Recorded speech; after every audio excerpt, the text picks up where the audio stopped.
Let me ask you just one more question on NATO membership, and I think it's a really important one as we're talking about this period that may be coming up, the accession period. Has Sweden asked for or received any security guarantees from NATO for this period that could be coming between its application, the initiation of its application period and accession?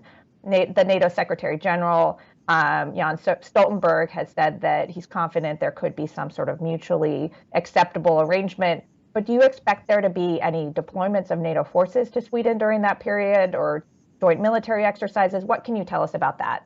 Yes, no, I mean, we are not asking for any guarantees in this interim period, if that should happen, because guarantees you can only get as a full member of the alliance.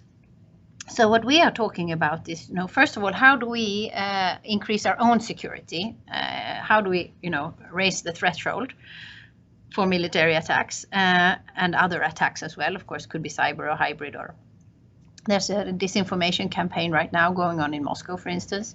But so we ourselves are, providing a heightened threshold. But given how we view this, we have asked what other NATO members could do to help us out in this time to raise the threshold. So we are not asking for guarantees. We're asking for, in a way, or have discussed some kind of security assurances. And in that, if we now should decide to apply, we would hope for political statements coming out of the NATO members. We've already seen it coming from the UK and from Germany the other day. The Swedish and Finnish Prime Minister visited the German government, I think 2 days ago, and there was a strong message from the German Chancellor on how he sees this period. And of course, we would hope for a similar one from the United States, welcoming us and also, talking a bit about the security.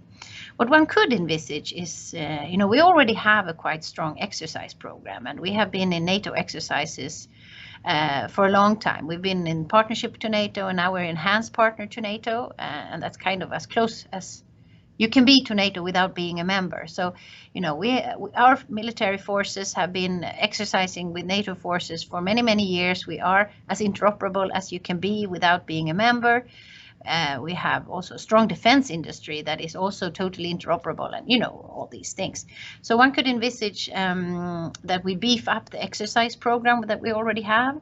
One could envisage more kind of presence, maybe naval presence from vessels from NATO countries. We already have had just a visit a month ago, I believe it was, by 2 US warships, things like that.